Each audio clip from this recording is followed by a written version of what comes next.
안녕하세요. 저는 인천에 살고 있는 30대 초반 평범한 여성입니다.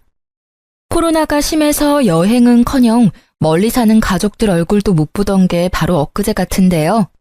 이제는 상황이 많이 나아져서 해외여행도 떠나고 멀리 사는 가족들도 걱정 없이 만날 수 있어서 참 다행입니다. 저는 코로나가 터지기 직전까지 비행기 객실 승무원으로 일했습니다.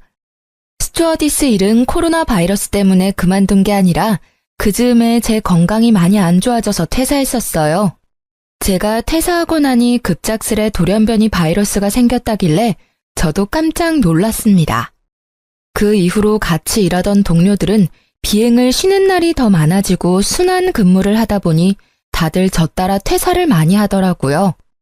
저는 처음에 제 커리어를 버리고 싶지 않아서 퇴사를 하는 게 맞나 고민을 많이 했었는데요. 지금 생각해보니 제가 만약 퇴사하지 않고 버텼어도 빌어먹을 코로나 때문에 일을 결국 그만뒀을 거라 생각이 듭니다. 게다가 제가 승무원 일을 그만둔다 해도 제가 일했던 경력이 다 사라지는 건 아니니까요. 다만 승무원 그만두고 다시 자리 잡기까지는 시간이 꽤 걸렸습니다. 오늘은 제가 승무원으로 일하면서 만났던 돈 무지하게 밝혔던 한심한 전남친을 손절하게 된 이야기를 들려드리려 합니다. 그 전에 간단히 저희 집안 이야기부터 말씀드리자면 저희 아버지는 음악가세요. 아버지께서는 작사, 작곡을 둘 다 하셨는데 현재는 일을 쉬고 계세요. 8년 전 위암에 걸리셔서 그때부터 경제적인 활동은 하지 못했습니다. 젊은 시절 어머니께서는 경제적인 조건보다 오로지 아버지 인품만 보시고 결혼하셨대요. 가난한 예술가인 아버지께서 돈이 어디 있으셨겠어요. 하지만 정말 부자는 마음이 넓은 사람이잖아요. 제가 어렸을 때나 기억 속이나 지금이나 저희 아버지께서는 한결같이 가족을 아끼시고 사랑하시는 다정한 분이셨어요.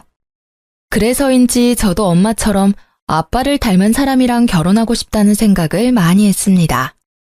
음악가인 아버지께서는 수입이 일정하지 않았고 벌어도 그 벌이가 많지 않으셨대요. 그래서 어머니께서는 항상 일을 하셨습니다. 작은 회사 격리로 일하시던 어머니께서는 저를 임신하시고부터 회사를 그만두고 경력이 단절되셨습니다. 그래서 어머니께서는 육아를 하면서도 바로 할 수 있는 일이 뭘까 고민하시다가 정수기 파는 일을 하면서 저희 가족을 이끌어 나가셨어요. 그러던 중에 저희 아버지께서 갑작스레 쓰러지셨습니다. 아버지께서는 작곡 일을 하시면서도 돈이 안 될 때는 공사장에서도 일용직으로 일을 하셨는데요. 돈을 많이 못 벌어다 줘서 언제나 미안하다는 말을 달고 사셨던 아버지께서 암 때문에 힘없이 병상에 누워 계시는데 눈물이 왈칵 쏟아지더군요.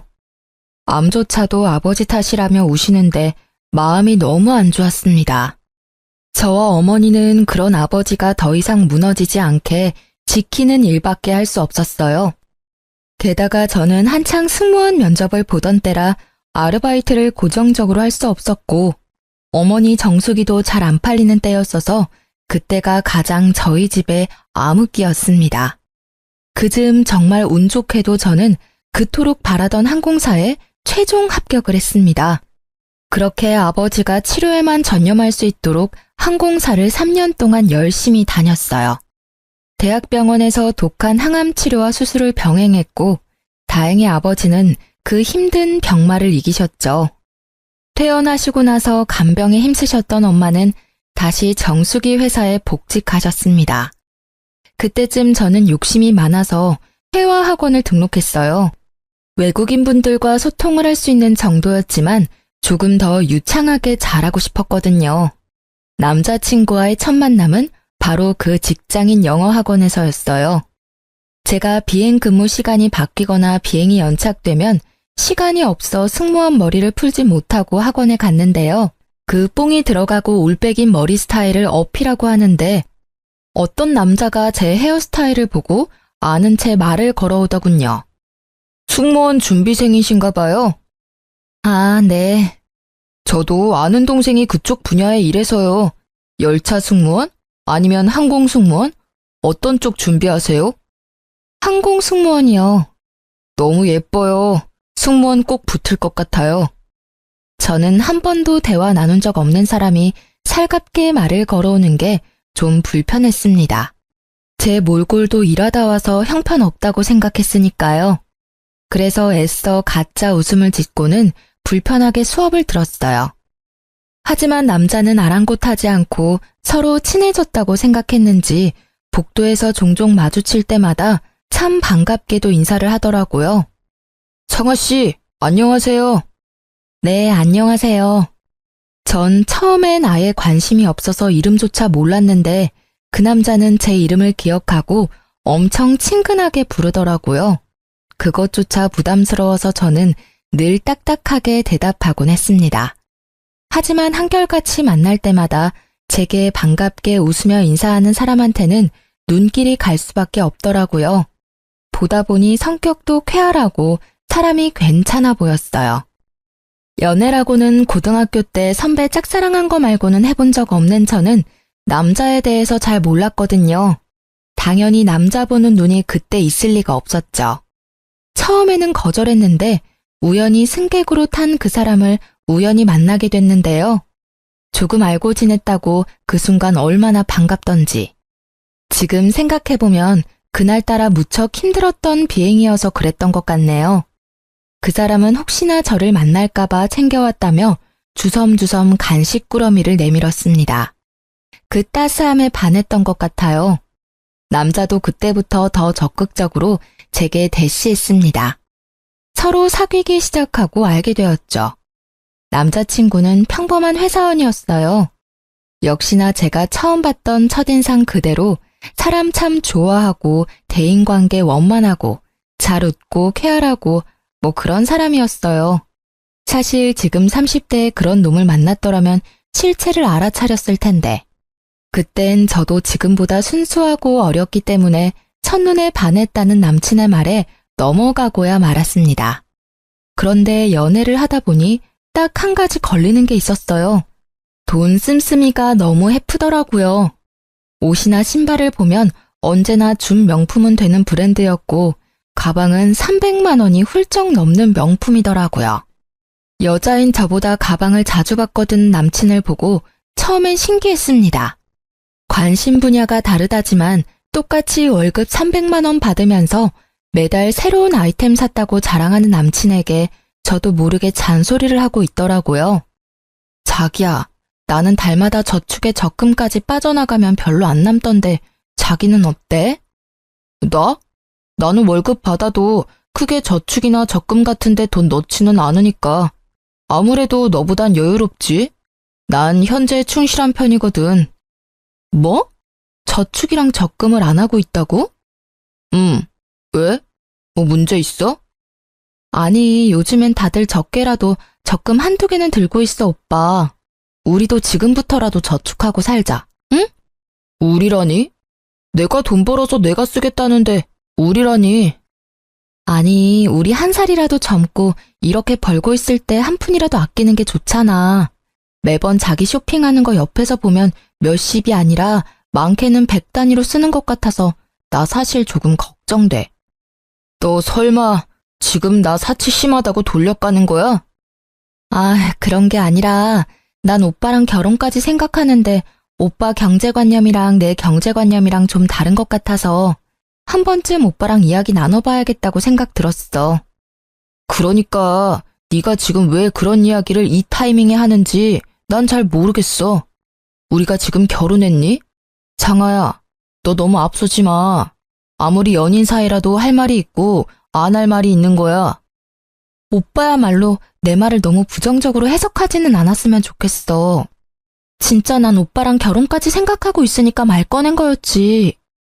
내가 저축이랑 적금 안 들었다 했지 내 재산이 없다고는 하지 않았다. 그럼 네가 먼저 말 꺼냈으니까 나도 그럼 하나 말해도 되는 거지? 너 승무원이라 돈도 잘 버는데 왜 항상 돈에 예민하게 구니? 데이트할 때도 난 가끔 분위기도 내고 싶은데 넌 저렴한 것들만 찾아서 너 따라 입만 맞춰줬어. 그리고 연인이니까 가끔 비싼 호텔 가서 호캉스도 즐기고 싶은데 돈 아까워하는 너 보면 이해 안 되고 답답할 때 많았어. 하지만 난 나랑 네가 다르다고 해서 너처럼 입 밖으로 안 꺼냈잖아. 나는 너한테 다 맞춰주고 배려하는데 넌 왜 나한테 잔소리만 하려 그래? 너 선 넘은 거야. 기분 나빠서 더 이상 얘기 못하겠다. 오빠, 내 말이 그렇게 기분 나빴어? 내가 조급해서 미안해. 난 오빠를 비난할 생각으로 말한 게 절대 아니란 것만 알아줘. 진짜 걱정돼서 한 말이야.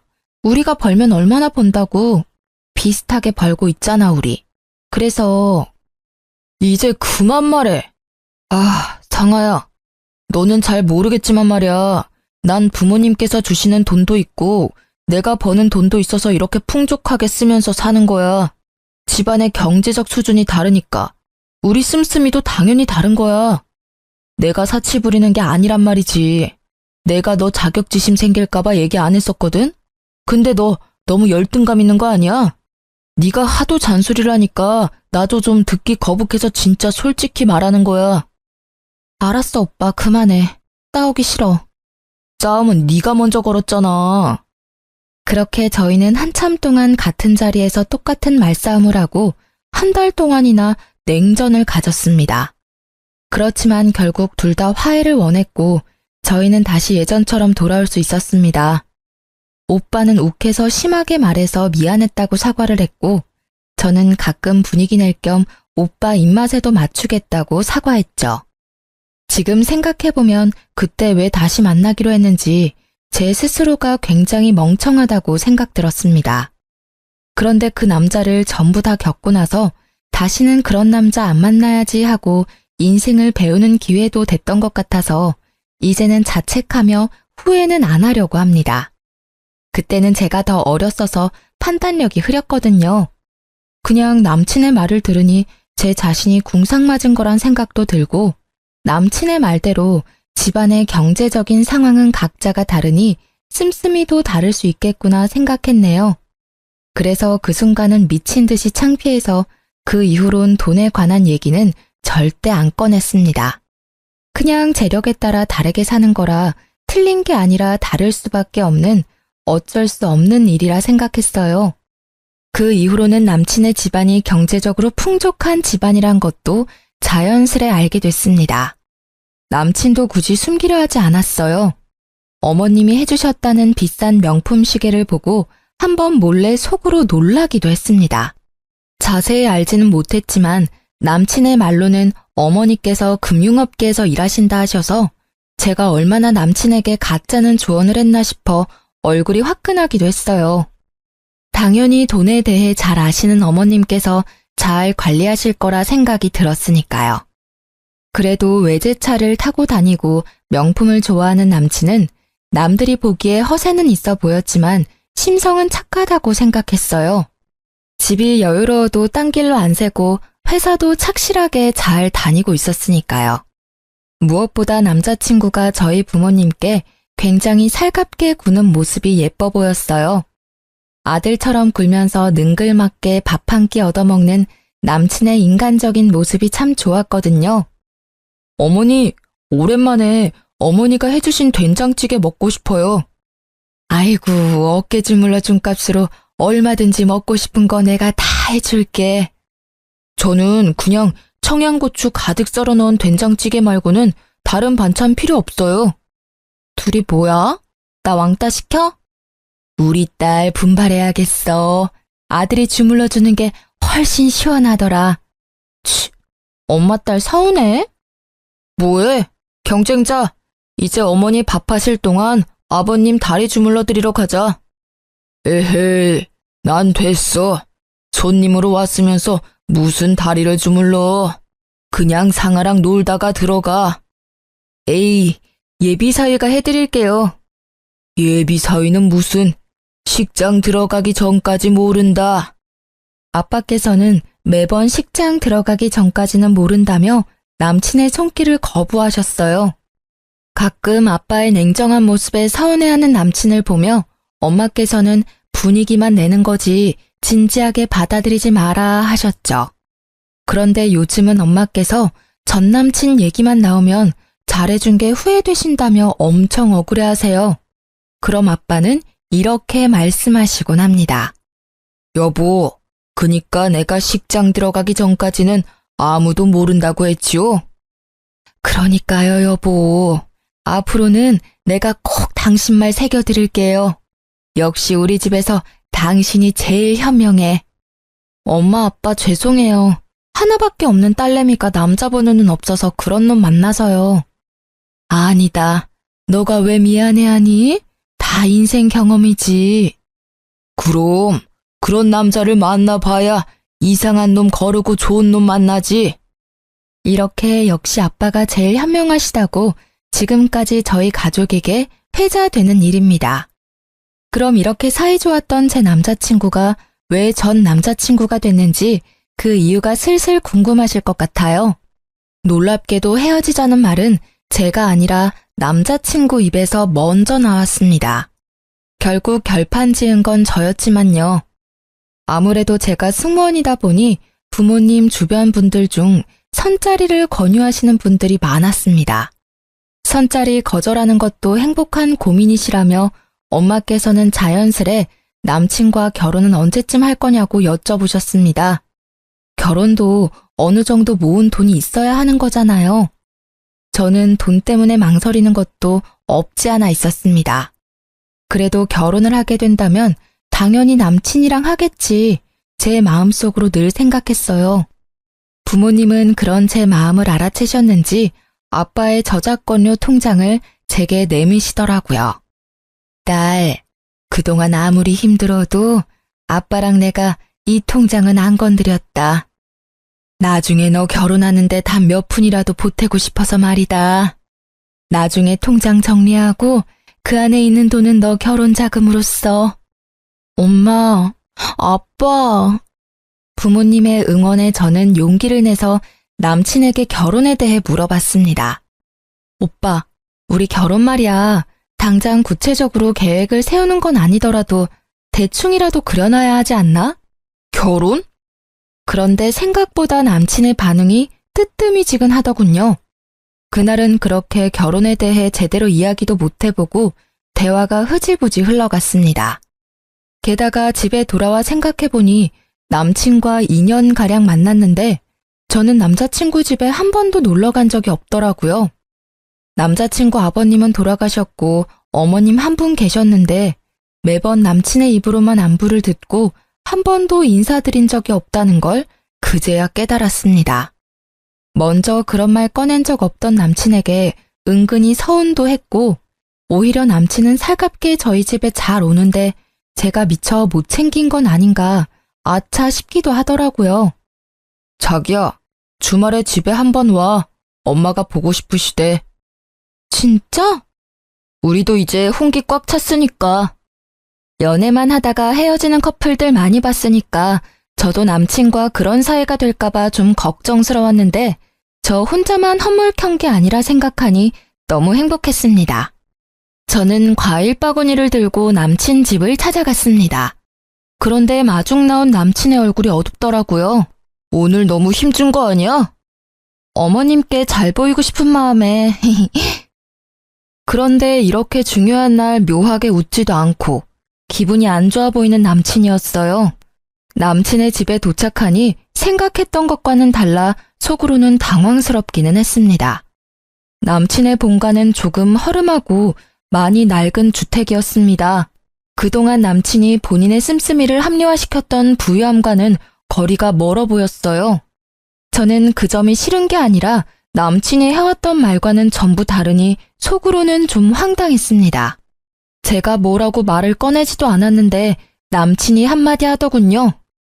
여기도 곧 재개발 될 거야. 그래서 아직까지 안 팔고 엄마께서 두시는 거야. 아, 그래? 저는 그냥 그렇구나. 내가 또 뭘 몰랐구나 싶었어요.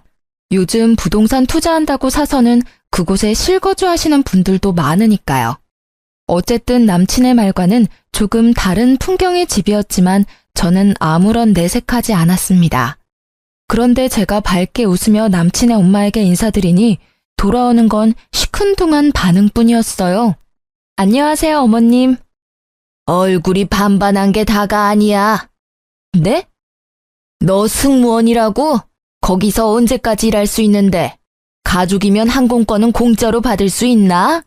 난 죽어라 일해서 한평생 내 아들 먹여 살렸다. 너도 설마 결혼한다고 일 그만둘 생각은 아니지? 난 살림도 바깥일도 다 할 수 있는 완벽한 며느리를 원한다.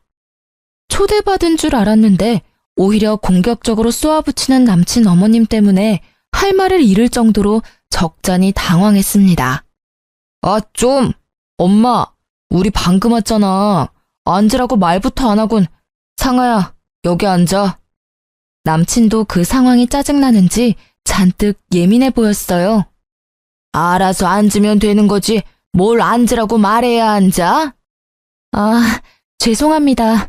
실례하겠습니다. 집에 어른들은 뭐 하시니? 에휴, 없는 집끼리 만나면 무슨 미래가 창창하겠어. 너도 참 너 좋다는 넉넉한 집 딸들 두고 왜 이런 애를? 사람 앞에 앉혀두고 무안하게 만드는 남친 엄마 때문에 정말이지 도망가고 싶더라고요. 아, 네. 저희 엄마는 정수기 회사에서 일하시고요. 아버지께서는 음악가세요. 아버지는 몸이 안 좋으셔서 현재는 쉬고 계십니다. 뭐? 엄마가 정수기? 아유, 게다가 아빠는 뭐? 아니, 결혼해서도 부양해야 하는 거 아니야? 참 곤란하다. 넌 어디 아픈 데 없냐? 건강한 거 맞아? 아들, 이 상황 엄마는 매우 당황스럽다. 엄마, 얘기 좀 제대로 들어보고 말씀하세요. 아버님 암투병 하셨었는데 지금은 완치하셨어요. 그럼 뭐하니? 암은 가족력이 얼마나 중요한데. 너 지금 건강하냐니까? 저 일하면서 건강이 조금 나빠져서 승무원은 일은 올해까지만 하면 어떨까 생각하고 있습니다. 항공 관련 강사를 준비하고 싶어서 알아보는 중입니다.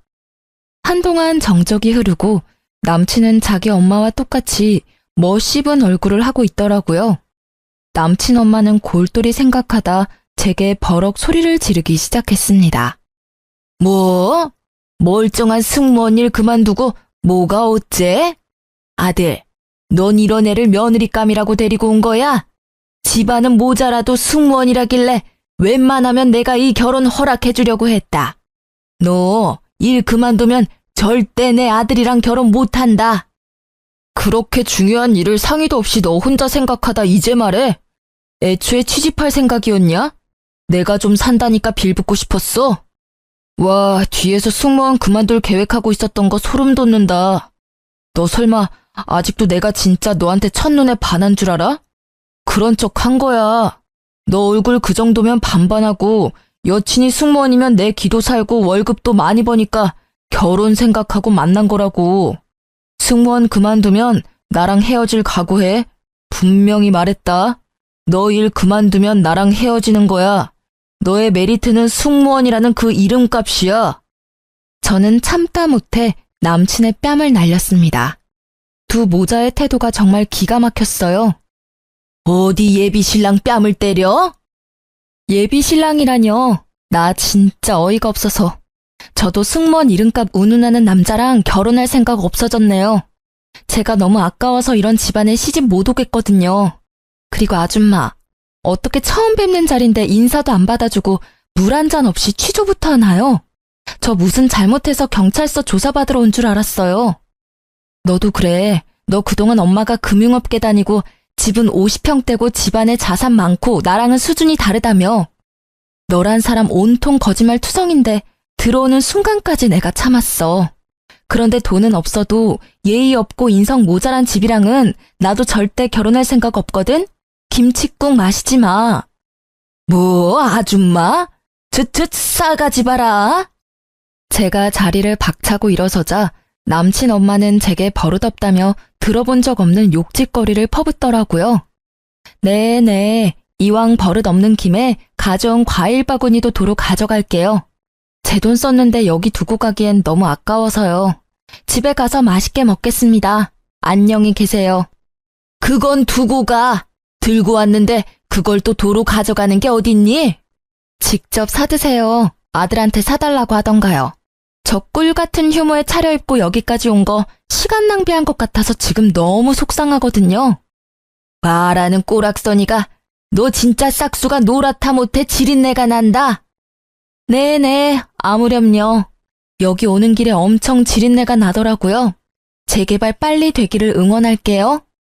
아무 말 못할 것 같던 제가 반박하자 남친과 그의 엄마는 당황해서 더 이상 제게 더 말은 못하고 이내 화를 내면서 둘이 싸우더라고요. 원하는 대로 안 흘러가니 애가 탔겠죠. 제가 뭐가 아쉬워서 그런 대접을 받으며 그 만남을 이어가겠어요. 저는 혼란스러운 틈을 타 얼른 집으로 돌아갔습니다. 역시나 남친은 본인이 아쉬운지 그날 이후로 절 붙잡으려 연락이 계속 왔습니다. 제가 전부 피하니까 제 비행 스케줄을 이미 알아보고는 공항까지 찾아왔더라고요. 창피하게 사람들 앞에서 저를 붙잡길래 공항 카페에서 간단히 끝내려고 자리를 잡았습니다. 엄마가 금융업계 다닌다고 거짓말해서 미안해. 네가 평소에 돈 가지고 스트레스 받게 하니까 나도 모르게 나온 거짓말이야. 그리고 우리 엄마가 말씀은 그렇게 하셔도 말이야. 속은 정말 따뜻하신 분이야. 사람은 겪어봐야 아는 거잖아. 너가 너무 섣부르게 판단한 거야. 그래도 엄마께서 마음이 넓으셔서 너 용서 구하면 받아주신대. 그리고 진짜 막말로 승무원 그만두면 너만 손해야. 엄마랑 나는 너 인생이 진심으로 걱정된 거지. 그렇다고 어떻게 그렇게 한순간에 남처럼 굴어? 진짜 나랑 헤어지기라도 할 거야? 너 나 껍데기만 보고 만난 거라며. 네가 실토해놓고 나랑 계속 만날 수 있을 거라 생각했니? 그리고 너도 너지만 너희 어머니 진짜 사람 불러놓고 무안 주고 윽박 지르며 막말까지. 됐고 더 이상 말 섞기도 싫어. 나 승무원 그만둘 거고 네가 네 입으로 나 일 그만두면 우리 헤어지는 거라며. 나 이미 회사에 퇴사 통보했고 너랑 깔끔하게 헤어지는 거야. 알겠니? 찾아오지 마. 아, 찾아와도 난 없을 거니까 찾아오던지 말던지 너 알아서 해라. 야, 너 진짜 승무원 그만둬? 이제 뭐 먹고 살려고 그래? 너 집에 돈도 없잖아. 그럼 지금이라도 나 붙잡아야 하잖아. 자존심 부리지 마. 내가 특별히 하자 있는 너네 집안 눈 감아 줄 테니까 너도 자존심 그만 부리고 나한테 와. 그 정도 했으면 됐잖아? 너 미쳤니? 지금 나보고 뭐? 하자? 맞잖아. 너네 아빠 완치하셨다지만 또 언제 어떻게 될지 모르는 거잖아. 막말로 암은 또 재발할 수도 있고. 조소가 섞인 놈의 말에 저는 그 자리에서 뺨을 갈기고 싶었는데 유니폼을 입은 상태라 겨우 참았습니다. 그 대신 교양 있게 말로 그놈을 처참하게 만들어줬어요. 나 공항이라서 이 정도 참았지. 밖이었어 봐. 너 아작냈어. 야, 남의 인생 혼수 두기 전에 네 인생이나 돌아봐. 너 그러다 곧 파산할걸? 저번에 네가 형편에 맞게 씀씀이가 다르다며. 진짜 웃기고 가짠다. 뭐? 재개발? 지나가던 개가 웃겠다. 너 그렇게 안 봤는데 지금 우리 집 평가하는 거야? 좀 낡기는 했어도 그거 우리 엄마 집이야. 재개발 가능성도 있거든? 게다가 우리 엄마 나한테 손 한 번 안 벌리시고 지금까지 열심히 일하시면서 나 용돈 주시는 분이야. 모욕하지 마. 너야말로 지금 보니 나 껍데기 보고 만난 거 아니야? 내가? 널 뭘 보고? 아, 내가 말 안 했었나? 우리 집 곧 이사해. 뭐? 무슨 돈이 있어서? 네가 알 바야? 거짓말하지 마. 돈 나올 구석 없는 집안인 거 내가 뻔히 아는데. 맘대로 생각해. 그대로 무시하고 가려하자 전 남친은 궁금한지 끝까지 물고 늘어지더라고요. 간신히 공항 보안팀의 도움을 받아 그 끈질긴 놈을 퇴치할 수 있었습니다. 이게 다 어떻게 된 일이냐고요? 아빠가 주셨던 저작권료 통장을 정리했더니 아빠의 말씀과는 다르게 상상도 못할 엄청난 액수가 들어있었습니다. 아빠는 제가 정리해온 통장 내역을 보시곤 엄마와 한참 우셨었죠. 그동안 정신없이 사느라 몰랐는데 어떤 프로그램을 통해서 옛날 아버지가 작곡한 노래가 많이 이슈가 됐더라고요. 그 계기로 계속 저작권료가 들어오는 듯 했습니다. 살다 보니 이런 날도 있구나 싶었어요. 그 뒤로도 그놈은 술 취해서 제발 다시 생각하라며 돈은 어디서 난 거냐 집착을 해대서 저는 번호도 바꿨습니다. 무시하고 차단해도 어떻게 이 번호 저 번호로 다양하게 연락을 해왔거든요. 저희 부모님께서도 모든 사실을 아시고 경악하셨어요. 제가 조금 순화해서 전달해 드렸는데도 엄마께서는 뭐 그런 놈과 그런 막대 먹은 집안이 있냐며 굉장히 화를 내셨습니다. 아빠께서는 여전히 식장 들어가기 전까지는 아무도 모른다 했지 라는 말씀만 하셨어요. 그렇게 시간이 또 흐르고 저희 가족은 새 아파트로 이사를 앞두고 있을 때였어요. 부모님께서는 아파트를 제 명의로 계약하라고 하셨습니다. 어차피 제게 물려줄 거 일찍 물려주시겠다고요. 제가 나중에 결혼하면 두 분은 물 좋고 공기 좋은 고향 땅에서 살고 싶다 하셨죠. 그런데 결혼은 고사하고 그 미친놈 때문에 연애든 결혼이든 다 질려버렸거든요. 평생 이렇게 부모님과 살면 좋겠다 생각하고 집을 고른 건 부모님께 지금도 비밀입니다. 아파트 잔금 다 치를 겸 부동산 이모랑 마지막으로 한 번 더 집을 보러 갔을 때의 일인데요. 아파트 부동산 앞에서 어떤 젊은 남자가 엄청 요란하게 통화하고 있었어요. 월세 보증금에서 까라고요. 몰라요. 배째요. 나가라고요? 누구 맘대로? 참나, 고작 3개월밖에 안 밀렸는데 정없게 이러시면 안 되죠. 다른 곳에서 많이 자취해봤지만 1년 가까이 못 내도 이해해주고 보증금에서 까시는 분들 많이 있었어요. 말도 안 되는 말을 늘어놓는 걸 보고 부동산 이모께서는 한숨을 쉬시며 저런 분들이 간혹 있다고 하셨어요. 저는 그렇구나 하며 힐끔 봤는데 전 남친이라 깜짝 놀랐습니다. 그거 참 더럽고 질긴 인연이다 싶어서 얼굴을 가린 채 사무실 안으로 들어갔죠.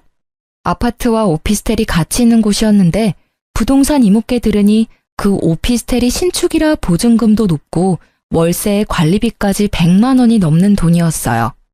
비싼 오피스텔에 덜컥 입주해서 월세 못 내서 저런 사람 많다며 골치 아프다고 하셨죠.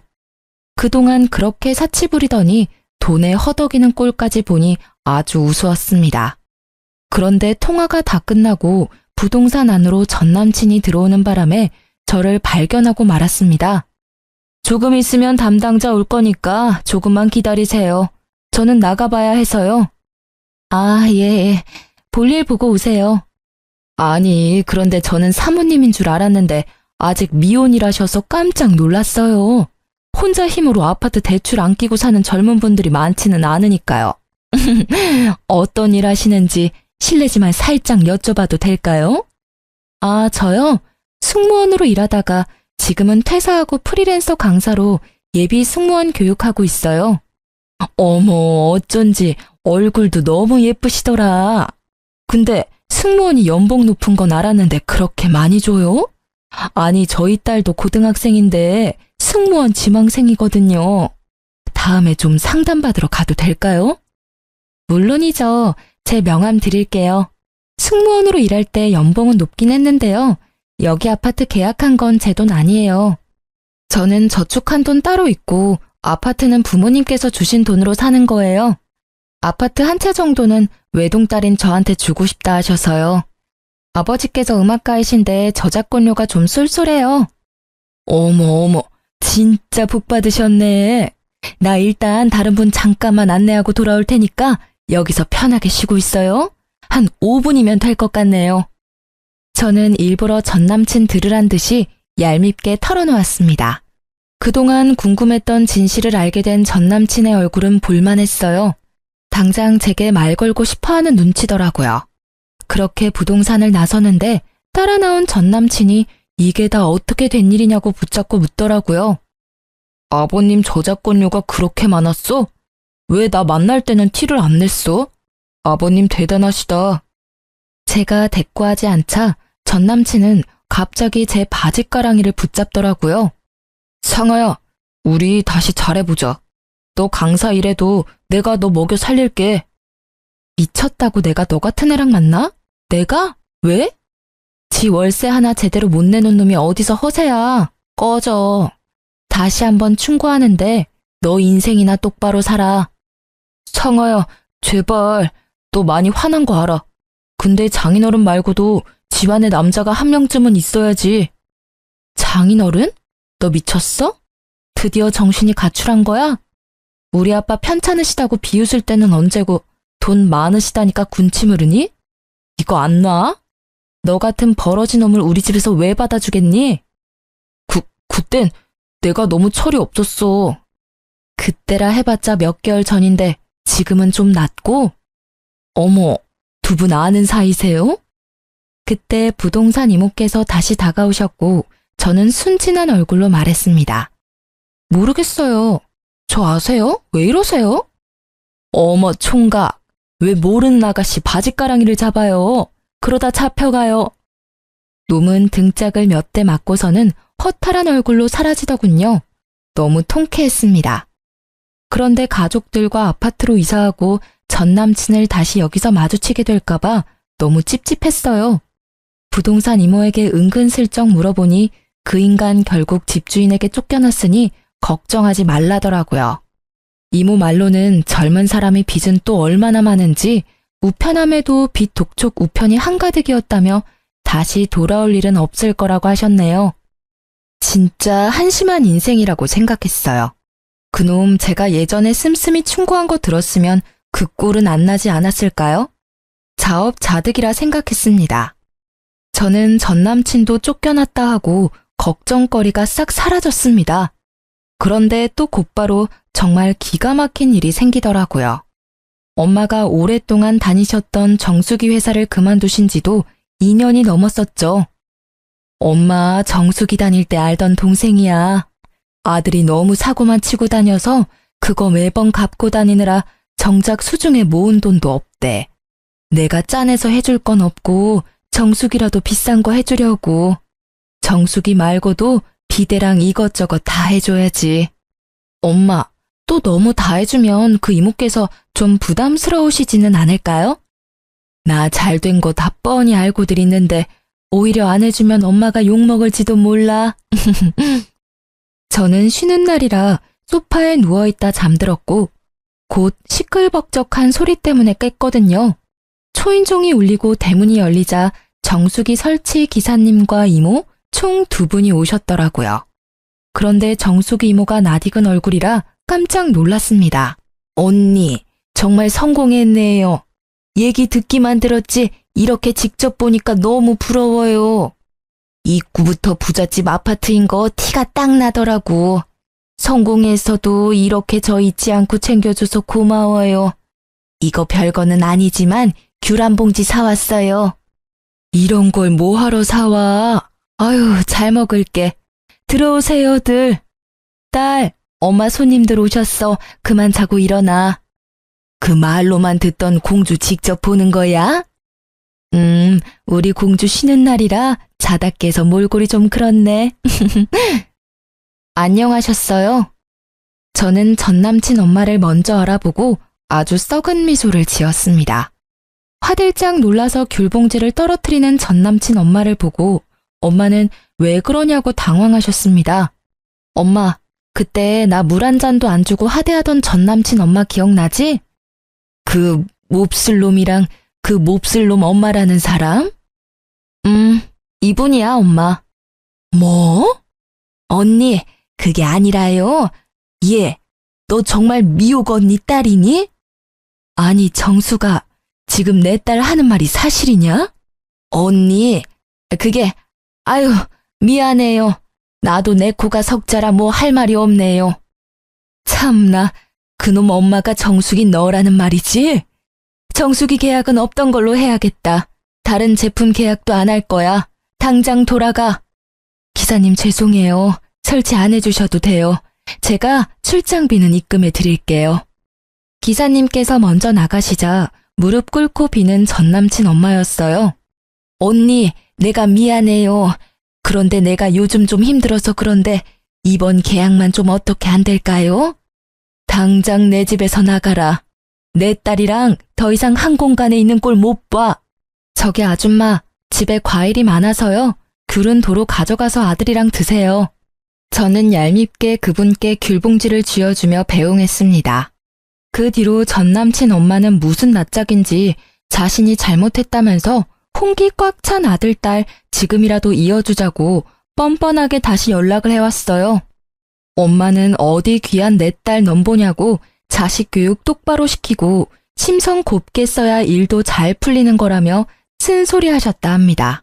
그래도 포기하지 않던 아줌마를 향해 엄마는 마지막으로 경고장을 날렸죠. 너 자꾸 그러면 내가 다 소문낼 줄 알아? 불편하게 자꾸 연락하지 마. 내가 너 때문에 오래 쓴 전화번호까지 바꿔야겠어? 엄마가 진짜 지인들한테 소문이라도 낼까봐 더 이상 연락이 오진 않는다더라고요. 엄마가 한동안 세상 참 좁다며 신기해하셨어요. 좋은 마음으로 친한 후배 도와주려 했더니 그런 인성을 가졌는지 꿈에도 몰랐었다며 세상 참 오래 살고 볼 일이라고 말이죠. 전 남친 엄마를 보면서 이 세상 생각보다 좁으니 당장 인연이 아니더라도 내일 다시 어떻게 그 인연을 마주칠지 모르니 평소에 심성을 곱게 써야 한다는 생각이 들었어요. 지금 현재 저는 예비 승무원들 교육하며 잘 살고 있습니다. 부모님도 아픈 곳 없이 무탈하시고요. 말씀드리다 보니 이야기가 너무 길어졌네요. 긴 사연 여기서 마무리하겠습니다. 함께 끝까지 들어주셔서 너무 감사합니다.